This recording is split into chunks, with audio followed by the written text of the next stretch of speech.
KLTV audio check, KLTV audio check.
Wow. Good morning to the Tuesday, 9 o'clock public meeting of the BOCC. We'll start the meeting. We'll rise with flag salute. I pledge allegiance to the flag of the United States of America and to the republic for which it stands, one nation, under God, indivisible, with liberty and justice for all. Thank you. Commissioner Mortensen, do you want to give us a review of the minutes, please? Mr. Chairman, as usual, I reviewed the minutes of the activities last week and I move to approve those minutes. Any comments, questions on the minutes?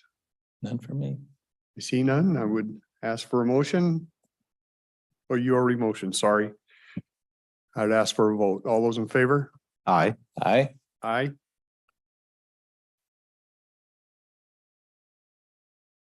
Mr. Chairman, what is odd? There are only 17 people on Zoom and an almost empty I room. know, we're pretty, They know we're all headed over to the 911 center for ribbon must cutting. be. We have we'll go through the agenda today. We do at 9:45. We do have a public meeting, so our public hearing, so we'll probably be cognizant of that. I will add, we also have we don't use well, it's available today too, but we have KLTV on Tuesdays, but we also have our own channel now, a live channel that you can tune into. It's a YouTube channel, so. Let's run through the consent agenda. We have a call for bids, sealed bids for the Kathleen Road Slide Repair Project. That will be out till August 22nd, 2023. Request for proposal for real estate broker firms to aid in the sale, lease, and licensing and purchasing of Cowlitz County property. So that RFP will be sent out. Agreements, contracts, bid awards. We have one amendment to a personal services agreement with BHC Consulting. This involves the landfill. It's additional 200,000 with it extends the expiration date to March 31st, 2024. This a little larger than we typically see, but we added cell 10 to this. That was not part of this original contract. We added cell 10 to this. So it's a little larger than we normally see. Interlocal agreement with Harris County Department of Education. We do that with agencies that give us provide us with preferred pricing on products that we use. Harris County, we do it with people no matter where they are. It actually happens to be in Houston, Texas area. And then a agreement renewal with Humana Group Medical Advantage Plan for 2024. Board correspondence. We have a letter to Richard Black appointing him to the Veterans Advisory Board.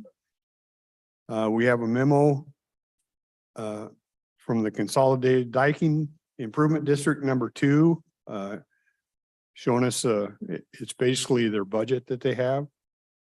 And then we have a letter from July 24th from Lindsay Osborne, Program Manager of the Office of the Washington State Auditor. Our annual audit is coming up. They're reading through it. They'll do a financial statement audit. They do a federal single audit, which is basically compliance with programs. And then a accountability audit, which basically is compliance with RCW. Vouchers in the amount of $3,158,321.52. And that's it for consent agenda. If anybody has any questions or comments? Mr. Chairman, I do have one question Sure. on the Diking Improvement District number 2 budget report. This was an estimate for next year's budget, but in it, it noted that their budget for this year was set at 5.2 million. And at the end of June, they had already spent 6.5 million. And I was wondering, there must be some project they're in the middle of. Susan, I don't know if you can help.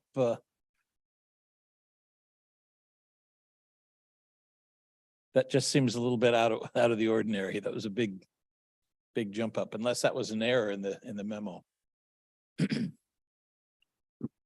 That's a large expenditure over the Yeah. budgeted amount. That doesn't make sense. It surprises me also. I'm not sure of any project. That's not one of your. CDID two is one of is Woodland. That's Woodland, And okay. I do not know of any big project that they have under construction right now. If you had told me that about Lexington, it would not have surprised me Right. as much. It might be a typo. Can we just pull that out for a week and maybe look into that? Yes, for I'll us? look and have Yeah. them look into Okay. it and we'll resubmit. I don't that. have a problem with the proposed budget, but I. Yeah. I'm a Yeah. little nervous about approving a document that's out of whack. Oh, yeah, I will have staff look into Thank that. you. Yeah. Appreciate that. Good catch. Thank you. I have no objection at all. Makes good sense. However, I don't understand how to rationalize it when the board correspondence, we're just acknowledging we received it. Right. Okay. But the information listed that anomaly, so I said. That's step two. okay, I yeah, mean, step one here is we have received it. Yeah. Yeah. And just for the public, I continually isn't somewhat of an exaggeration. I get from time to time questions about what's the meaning of claims? Are we violating something? And it's probably good just to let the public know, no, that just means we're paying our bills. Yeah. We call them claims. In other world, they'll call them accounts payable. Yeah. Just difference in terminology. And any other questions on the consent agenda? I would entertain a motion pulling the one out. I know it's just a correspondence thing, but it'll trigger us to bring it back. bring it back and have an answer on it. I move approval of the consent agenda with the exception of item B under number 6. Any questions, concerns? Sean had his hand up for a moment.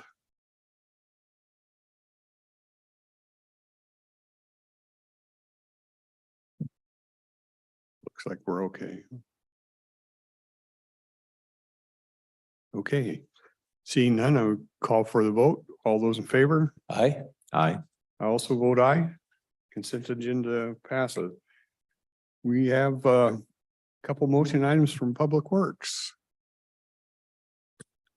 So good morning, Commissioner. Susan Eugenius, County Engineer. The first motion item that we have is the local agency agreement and perspective for federal funding for the Rose Valley Road culvert replacement project. This is a culvert replacement out at milepost 7.72. For those of you who are familiar with Rose Valley, that is just beyond Libby Lane. So this culvert was damaged in the January 2022 storm event. At that time, we did an emergency repair. So the end of the culvert, we lost several end sections off the culvert.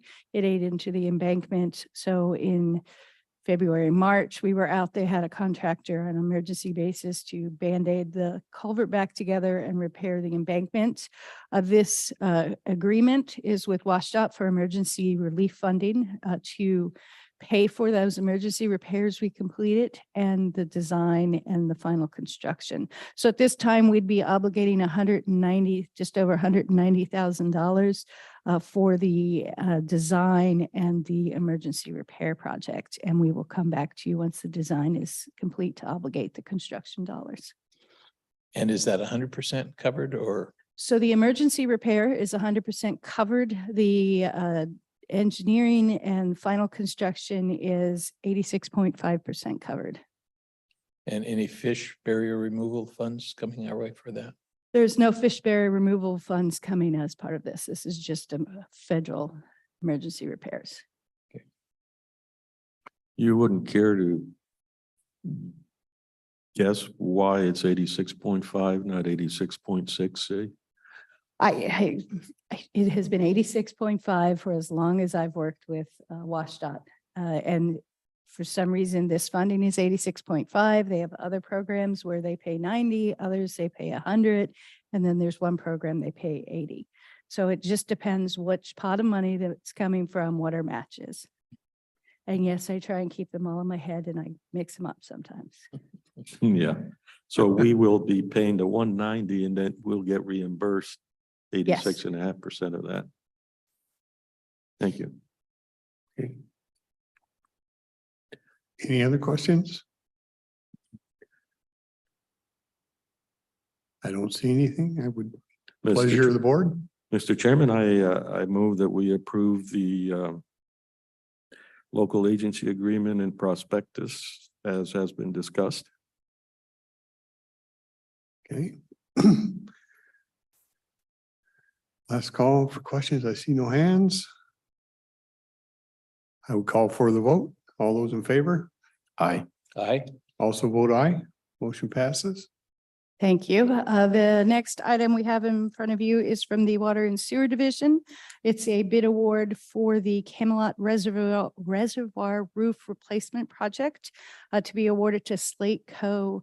LLC for an amount of $308,717.64. The existing roof on the Camelot Reservoir was damaged by a tree falling on it. The timber roof will be replaced with a concrete panel roof to improve its durability.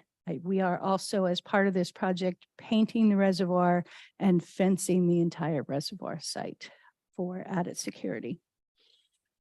How many customers does that serve? I honestly don't know. It's not a very large. No, it group. serves that Camelot neighborhood that's right there. So this is one of those examples where we ended up inheriting a system that was privately installed and we ended up taking it over. But fact of the matter is, we're probably subsidizing these kind of repairs from the system as a whole, where there are more people kicking in.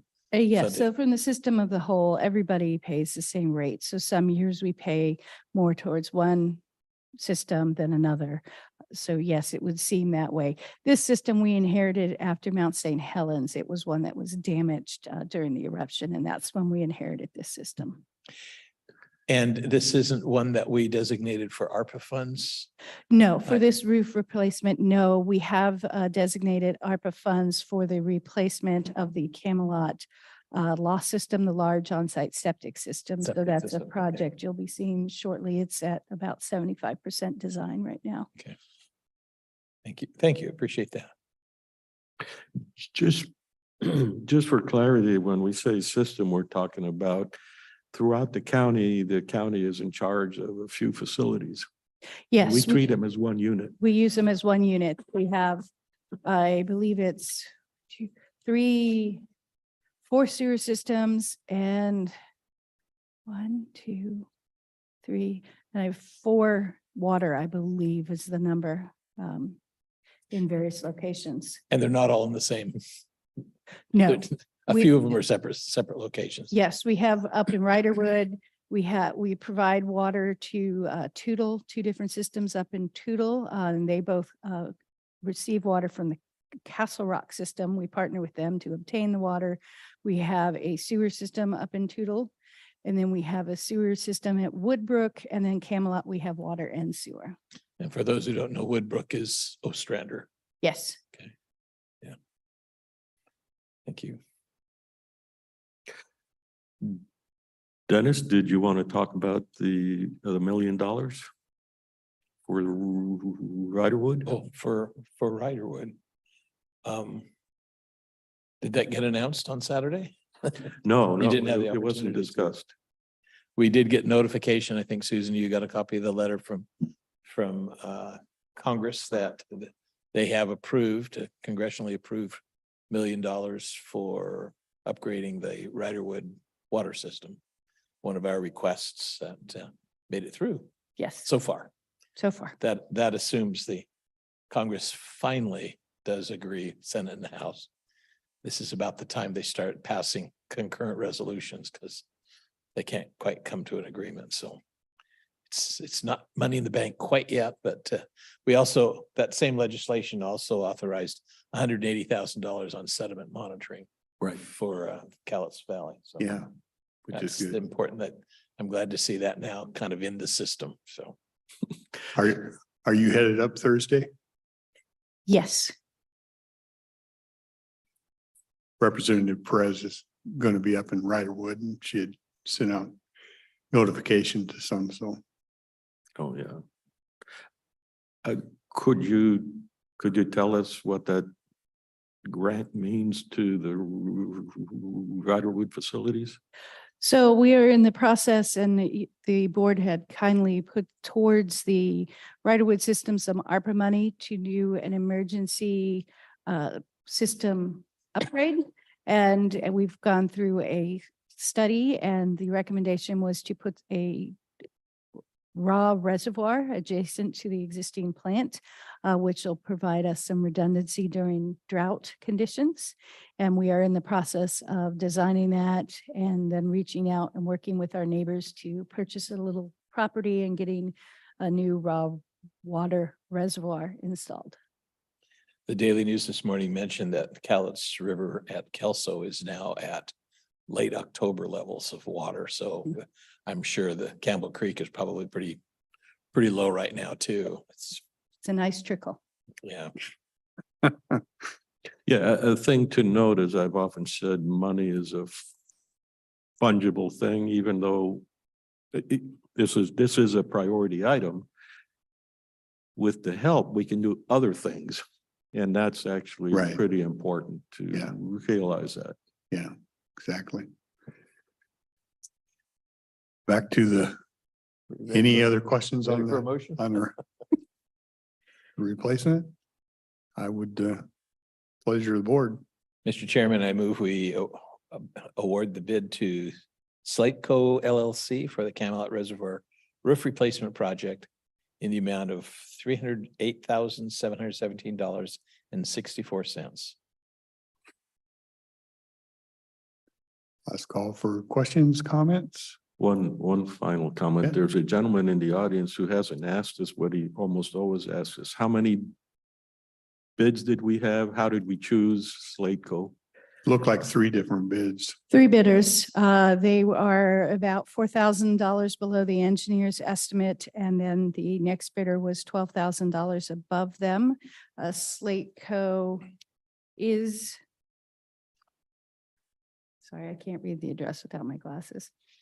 Slate Co. is a Woodland, Washington business, and they have done similar projects in the past. So we are moving forward with their bid. So, and then along those lines, there's a keyword or responsible. And how big a factor does responsible play in your choices? So a non-responsible bidder is rejected, which means they have filings at the Department of Revenue and L&I that make them not eligible to bid on public works contracts. Now, is that because they have failed to follow up on taxes or laws as opposed to failure to comply with a contract? It's taxes and laws that they get. Okay, so if they had past history of only doing a sloppy job, you wouldn't really be privy to that in advance and couldn't use that. Correct. It's very difficult for us to put a contractor on a no bid list for poor workmanship. We do put qualifications in some of our bids, and it wasn't in this particular one, but some of our large earthwork projects, such as up at the landfill and our paving project, that they have had to have done X amount cubic yards of earthwork or tons of asphalt in order to qualify, to make sure that they are a large enough company to handle the project. And percentage wise is spread on the bids on this one? The Just 2 low ballpark. bidders are close. Yeah. So they're about 300, and then the high bidder was in the 400,000. So they were way off from the other two. So I don't. High bid was 483, 483?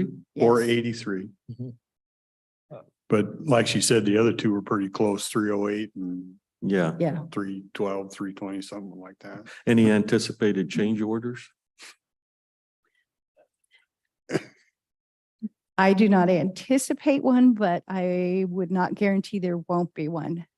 Okay, so, you know, in the past, we know we anticipate change orders because we're doing an estimate on a 50% design or something like that, and you've got to operate like that frequently. But in this case, it seems like it'd be an open and shut kind It's of thing. unless, which is possible, unless when we would take the old roof off, we find something else that we don't know of, there is the potential of something else coming up.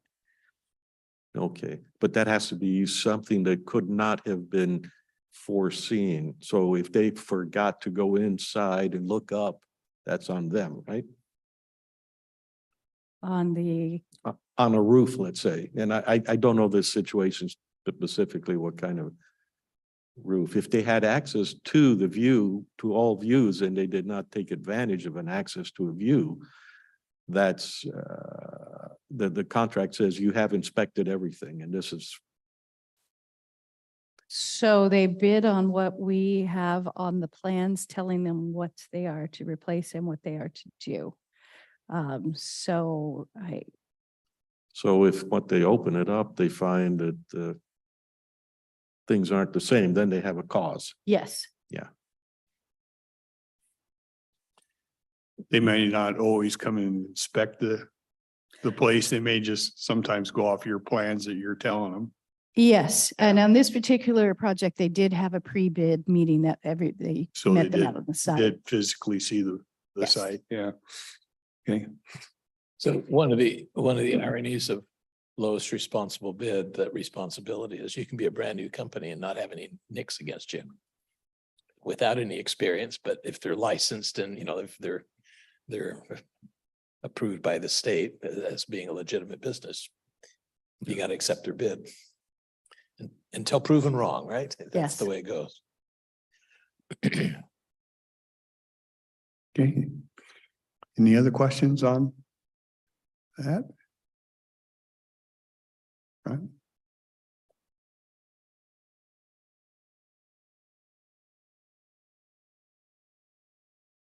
If I could step backwards. Yeah, there. If I could step backwards on item number 7, just the question. Interesting that you have an engineer's estimate before preliminary engineering is even done. That's pretty tough. And then who is providing the preliminary engineering? So, right, the preliminary engineering estimate that we came up with is done by staff. We've been out there and looked at the site, and we know what size culvert is currently in place. And we've done a rough estimate of what we think will go in its place. So based on past construction, prices are, one of the staff engineers came up with the total project of just over 1.4 million. And then you base on what the construction cost is, what you estimate your engineering cost to be. Okay, so I missed that. So who is doing the preliminary engineering? So right now, Public Works staff has Your done staff. this. Yes, we will have to go out for consultants for the geotechnical portion of this project. Okay, so these funds that are being approved are for staff Yes. services. Thank you. I think it may be important to note, I think this is true, unfortunately, you're here, we'll straighten this out. These engineering estimates are for our own internal purposes. They're not put out in the bid or anything like that. It's presumably private information at some point. That is actually not true. When we go out for a public bid, engineered estimates are public record. Oh, really? And so the contractors will generally ask, what's your engineer's estimate on this project? And we provide it to them. That bothers me. And on a project such as the culvert project, we have to provide the state with an engineer's estimate prior to going out to bid. And that is one of the things you look at when you review your bids. If your engineer's estimate is $1 million and everybody comes in at $2.5, $3 million, that always makes us go, okay, we missed something in there. Let's go back. And that would be a case where we might come to the board and say, we're requesting to reject all bids. But you would know that, and that's important, but you would know that absent them knowing what your internal estimate is. Yes. I'm just saying, when they know the engineering estimate, we give them a target. And I really would prefer in general not to do that, but I don't have any choice. We've had a couple of occasions where that has happened and you've recommended that we reject all the bids because Yes. there was something that was missed and we went back and figured it out and then later came back corrected figures.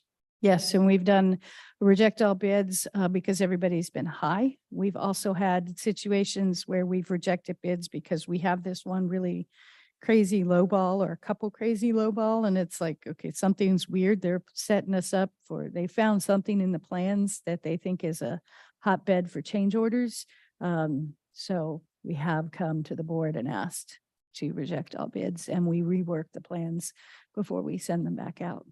And then we have the situation every once in a while, like you hinted at, that there was something under the ground that nobody knew about that was very difficult to work with. And man, then the arguing goes on for a while. And we had one on Ostrander or on Delameter Road, I think was a very difficult one that contractor Delameter had was to. Yeah, Delameter was a difficult project. We've had some other projects where we've been building walls where we've gone out and when you build a wall or a bridge foundation, you have a geotech go out. They do 2 to 4 borings and they always write in their reports, this represents the spot we took the boring and who knows what's going on 50 feet away. And so we've run into lots of those situations where we've come in with change orders because we found underground situations that nobody could have known about. Yeah. Any other questions on the roof replacement? Getting back to. Seeing none, we have a motion on it. I would just call for the vote. Those in favor? Aye. Aye. I also vote aye. Thank you, Susan. Thank for your you. time. Appreciate it. We have next motion is from the sheriff. I see Brad. Yes, good morning.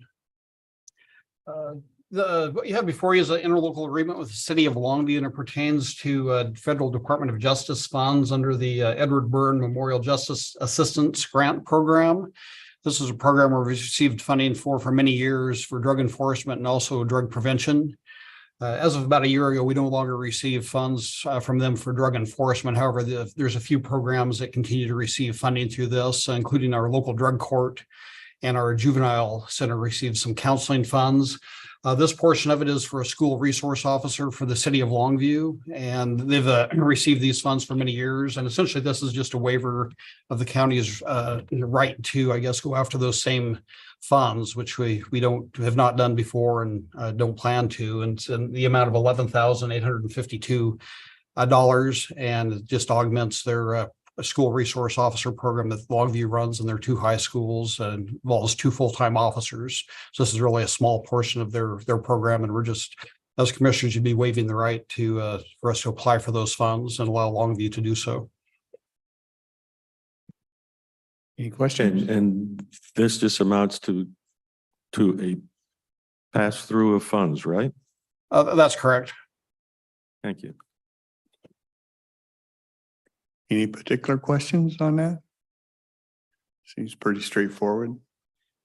Mr. Chairman, I move that we approve the interlocal agreement with the city of Longview as has been discussed by our sheriff. Last chance. In my experience as a classroom teacher, I know the school resource officer has been very good in building relationships between teenagers and police officers. And that's oftentimes not normally the case. There's oftentimes animosity, but the resource officer does an excellent job. Yeah, I would comment on that too. I like the concept of keeping things on a local scale and community. And we each have different jobs, but we're all a member of the same community. And I would point out that we have that here and we should treasure that and keep that in mind. Yeah, right. My daughter teaches, well, my daughter and son-in-law teach high school in Battleground. And they say the same things about the resource officer. They think he's a pretty good asset, so. Have a motion? We can call for the vote. All those in favor? I, Aye. I also vote aye. Thank you. All right, thank you. Jennifer, thank you, Brad. Good morning. Morning, Jennifer. So today we have a modification to an existing grant with the Forest Service. It's interagency agreement number 20 PA with a bunch of numbers behind that. I just call it 20 PA for our needs. Through Title II funding, we have been awarded $30,000 to help continue our invasive plant treatments within the Mount St. Helens National Volcanic Monument. This funding is able to be used through 2025. So we will be using parts of it each year until then to accomplish our treatments and surveys up there. Any Jennifer, questions? I did have a question in studying the maps. Yeah. It looked like there was a huge area between Coldwater and Johnson or Harry's Ridge that are infested. But then there were some smaller areas that I think are the target areas for this grant. Is that infestation as wide as it looks like on that map, or was that just a coloring error on the part of the geographer? My guess is that we know where the infestations do exist based on accessible areas, but I imagine there are many inaccessible areas that may be infested that we cannot access due to terrain or other issues. So a lot of our project focuses along the trails and rights of ways and parking areas and other known wildlife grazing areas. So what you see is the areas that are mapped are areas we know infestations exist based on where we're able to see. I really think there is more noxious weeds up there than we're able to get to each year, but we do our best to try to treat the more isolated small infestations first to prevent those from becoming larger areas, and then working on the larger polygons, trying to draw them back in size. Thank you. Any, a question, Jennifer, I had mentioned that, in fact, I took a picture of some tansy and I found that on one of my hikes and I needed you to confirm it was tansy. And then my next question would be for the legality of me being able to pull up the weed. After speaking to you, I was on another walk somewhere else and I pulled up a couple of tansies and threw them in a trash bin. So maybe the landfill is going to get some outgrowth of tansy. But if I'm walking along a split rail fence and I don't know who owns the property right there, and there's a tansy just on the other side of the split rail fence, would you find it reasonable for me to reach over and pull it up? I would question that just because it could be a private property owner. If it was on public lands, I don't think any of our public agencies would have an issue with a citizen removing a tansy. But if it's on a private land, I would be wary. Just we don't want to be trespassing on private lands. So I would use caution. I would make sure you know who whose property you're removing it from first. Okay. All right. Thank you. That's exactly what I wish to know. And as in terms of it going to the landfill, I did take a tour of the landfill this year, and I'm confident that any tansy that makes it there is well buried. So oh, okay. Very good. I was going Thank to say Commissioner Mortensen's out there spreading tansy across the county. it will be well buried, and if not buried, taken care of at the landfill. They have a decent operation going on there in terms of preventing the spread of noxious weeds. So. And then at some point, there's so many hands, so many people hiking and all that. I'm wondering if at some point we wouldn't find an opportunity to help eradicate some of those places where we just really cannot assemble an organized team, but we can talk about that offline. Yeah, I have been working with a group called the Mountaineers to do a couple of weed removal events up on the mountain. So that's been an ongoing thing for the last few years, and I'm looking at ways to expand that volunteer opportunities up there. I guess I could venture the thought of a contest, you know, Yeah. over the next 3 months. Something like, you know, we've got a bounty on pike, you know, apparently that's a good program. I don't know, Miss, maybe Dennis can tell me if that's useful. Okay,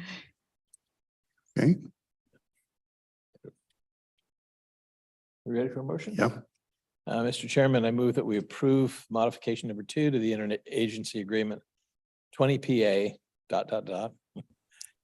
with the U.S. Forest Service for the removal of invasive plants within the Mount St. Helens National Volcanic Monument in the amount of $30,000. any questions, comments? Seeing none, I call for the vote. Those in favor? Aye. Aye. Also vote aye.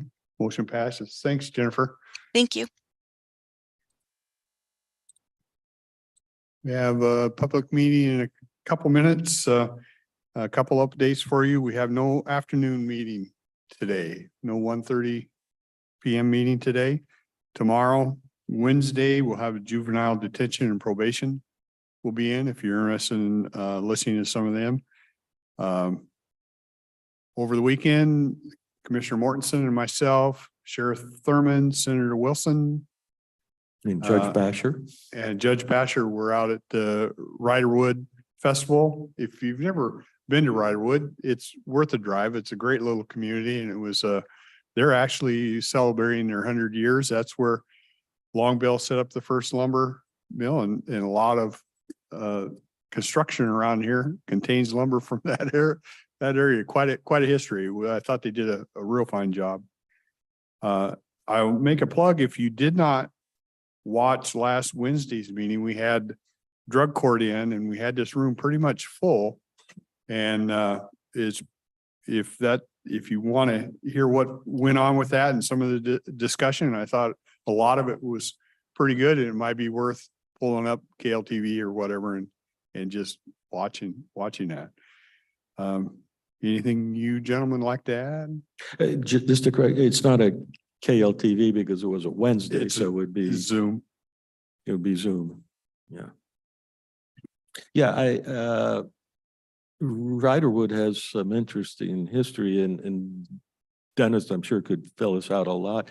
One of the more interesting things was how big a problem it was to be able to drive golf carts on a state highway, because that's a state highway that goes right through the town and stops. Yeah. And they have a lot of golf carts. Yeah, and it's also a 55 and older community, and Yeah. every now and then there's an attack on people wanting to change that, and definitely the tone of the people there is, don't do that to us. Yeah.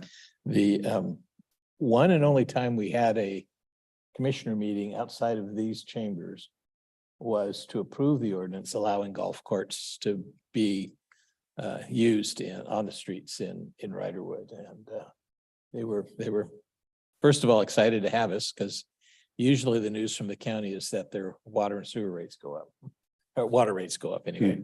And so they were pretty pleased to be able to have that. And it is almost otherworldly to be parking your car in amongst all those golf carts, Yeah. right?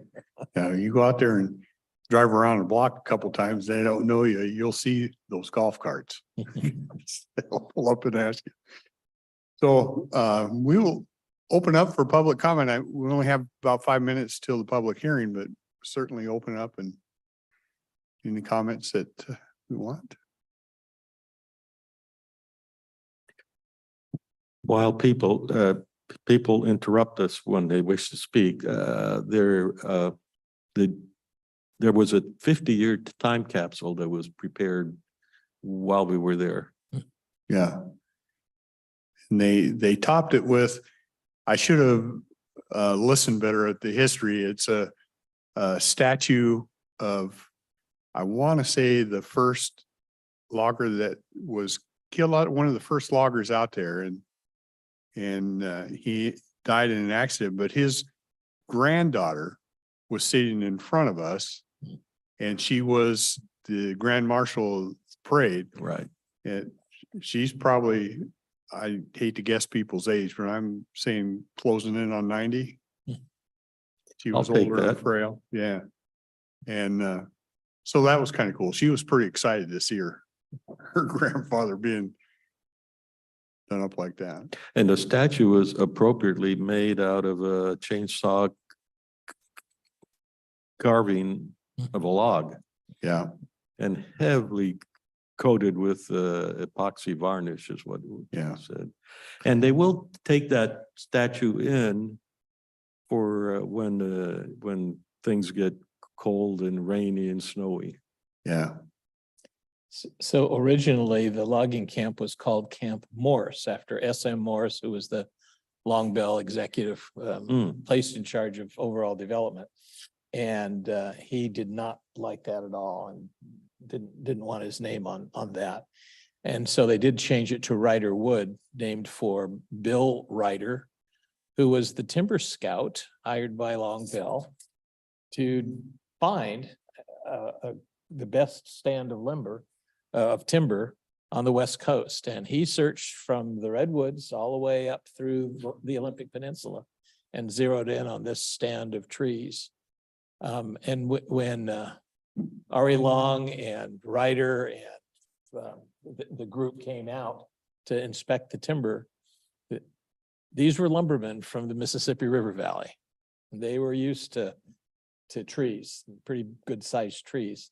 And they were absolutely shocked. The trees were so big out here that in order to keep the huge logs from shattering once they were cut down, they cut down smaller trees the size of what Long Bell harvested back in the Mississippi Delta, just as a cushion. And they were just shocked. So the logs were big enough that they were able to build a 2-bedroom home out of the lumber from just one log. And they built the world's largest lumber mills. And within 30 years, those logs were all gone. Yeah.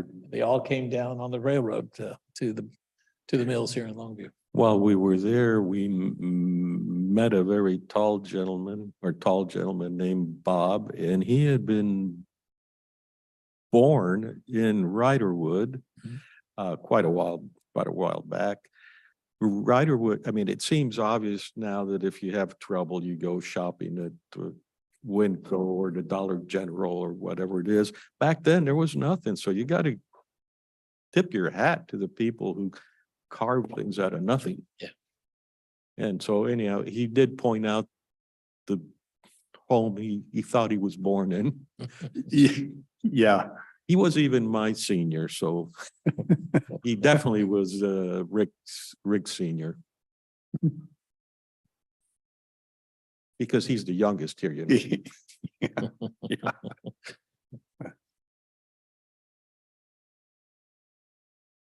Good morning. Thank you. Thank you.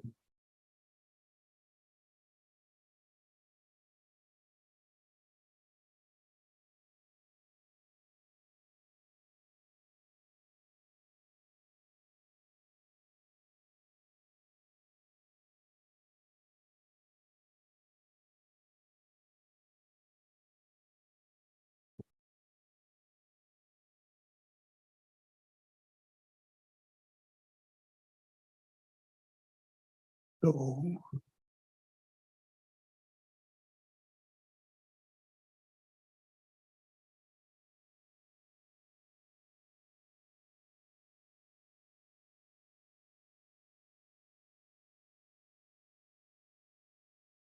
Sometimes a minute seems like a long time. Well, I was thinking an update on still that Ryderwood. They expected some number of people, and they were only off by, they looked to me, a factor of two. They had a breakfast in their hall, and this is the really nice kind of thing where it just essentially a bunch of tables lining up straight line, and you sit and you might know the person right next to you, you might not. But they were scrambling, all volunteers. Yeah, yeah. Okay, it's 9:45. We'll let you go. Okay. Good morning, Mr. Commissioners. Anna Lunde, Public Works. Today's hearing revolves around a application for a franchise agreement for Sprint Telecommunications. In December of 2002, they applied and received a franchise agreement that expired in December of 2022. So in front of us today is a new franchise agreement to establish telecommunications for a 10-year non-exclusive franchise.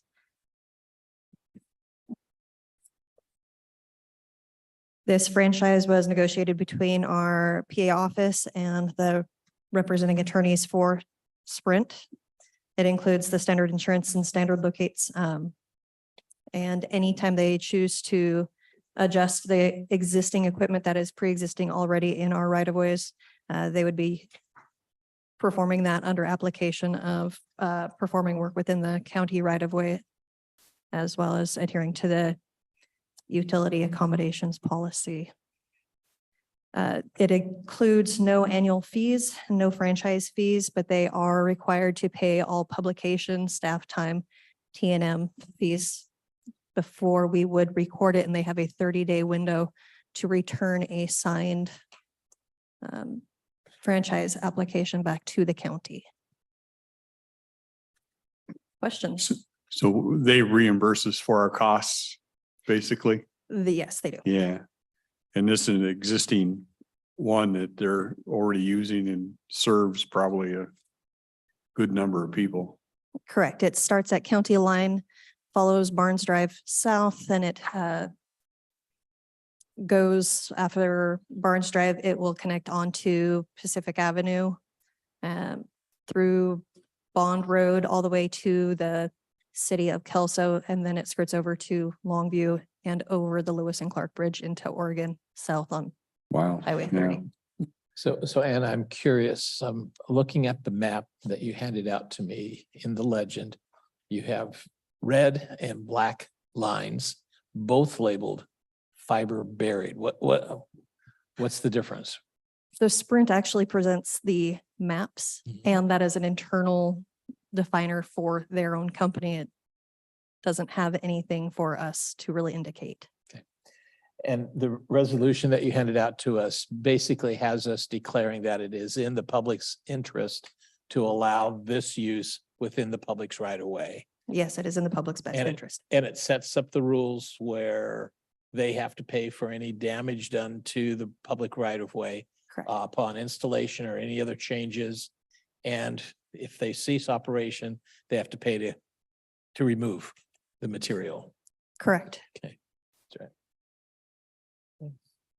Any other questions? I only have a mechanical question or a trivial question.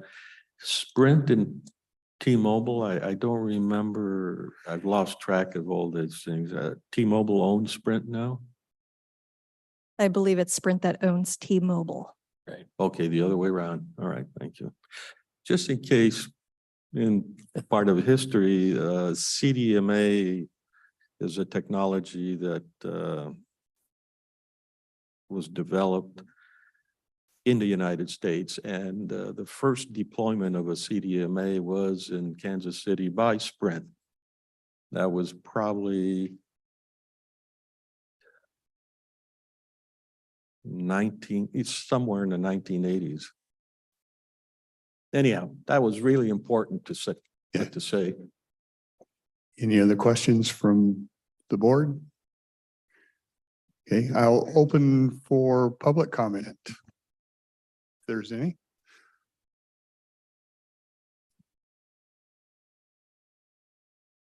I see none. I don't see any hands raised. We'll quickly, we'll just close public comment. I think it's up to us to make a motion. Mr. Chairman, I move that we approve the contract, the resolution, I should say, that has been presented to us and discussed in some amount of detail. Okay, we have a motion. I see no hands. Call for a vote. All those in favor? Aye. Aye. Also vote aye. Thank you, Anna. How's the finger? Thank you. It's doing well. Okay. Public comment, if we have, it's your time if you want it.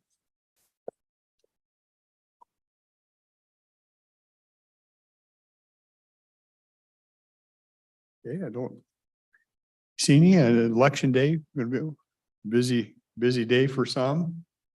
You'll be glad this day is over, right? Yeah. Okay, seeing no other public comment, I just update folks, apparently the last day or so, we got to 20% of people voting, yeah. And I had mentioned earlier before people were here, before we actually began this session, that it's always been of interest to me to put Cowlitz County as a showcase for the nation, but particularly for the state. And can you imagine what would happen if for this primary election, we had a turnout of 65% or more? We would be in the national papers. We would be the talk of the country. And it's such an easy thing for us to do. But when you vote, make sure you know what you're checking on the ballot. okay. Thank you all. We will adjourn.